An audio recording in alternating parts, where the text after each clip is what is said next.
एक समय की बात है। किसी नगर में एक राजा ने एक मंदिर बनवाया जिसमें श्री कृष्ण की एक मूर्ति भी रखवाई, लेकिन उसकी पूजा कभी कभाल होती थी। पूजा करने के लिए उन्होंने मंदिर में एक पुजारी को रखा। पुजारी नियमित कन्हैया जी को नहलाता और बड़े ही सद्भाव से उसकी पूजा अर्चना करता।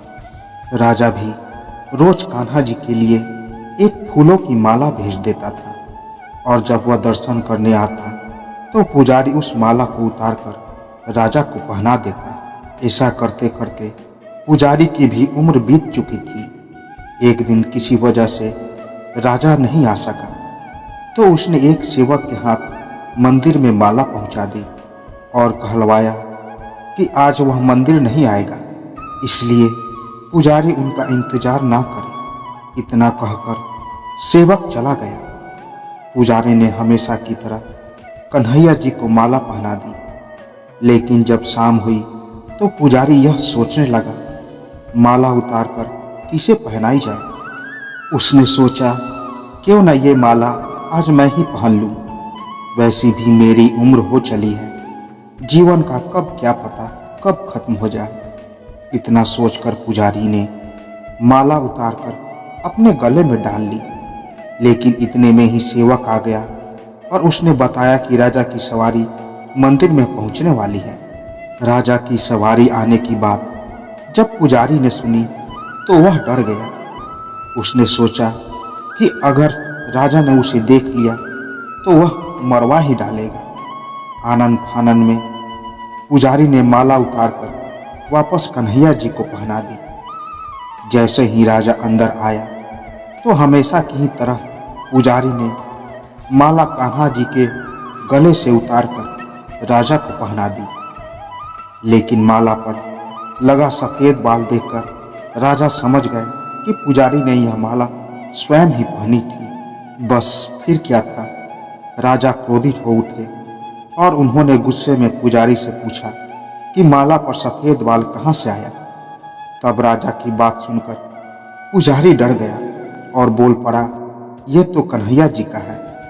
अब तो राजा और भी क्रोधित हो गए, क्योंकि कान्हा तो भगवान है और उनके बाल सफेद कैसे हो सकते हैं। इसलिए राजा ने फरमान सुना डाला कि कल श्रृंगार के समय राजा खुद आएंगे और देखेंगे सच में ही कान्हा जी का सफेद बाल है या पुजारी झूठ बोल रहा है।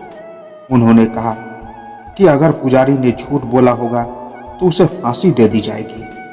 राजा का फरमान सुनकर पुजारी का बुरा हाल हो गया। उसने सोचा अब क्या करे, कहाँ जाए, अब तो उसका मरना तय है।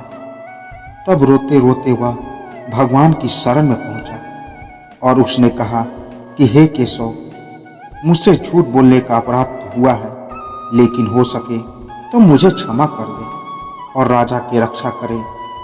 पुजारी ने कहा कि हे माधव, आपकी सेवा करते करते मैं वृद्ध हो चुका हूँ, अब आप मुझे माफ कर दीजिए, ऐसी गलती दोबारा नहीं होगी। यही कहते कहते पुजारी की न जाने कब आंख लग गई और उसकी आंख तब खुली जब सुबह हो चुकी थी। उधर सुबह होते ही राजा भी आ गया और कहने लगा, आज कान्हा जी का श्रृंगार वह खुद करेगा।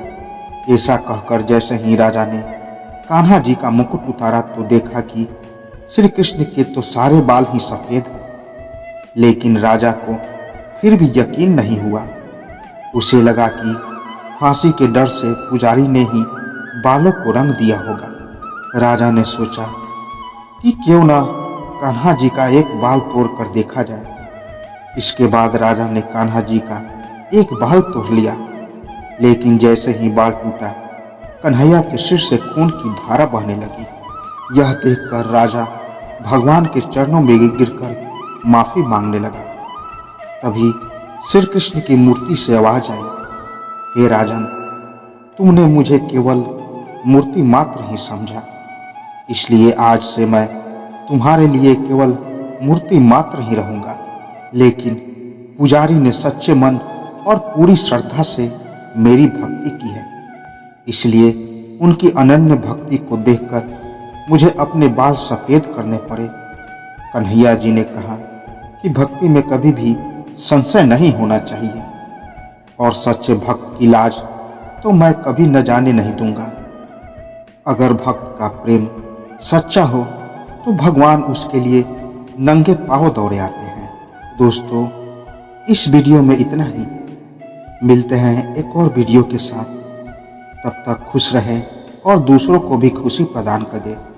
जय श्री कृष्ण।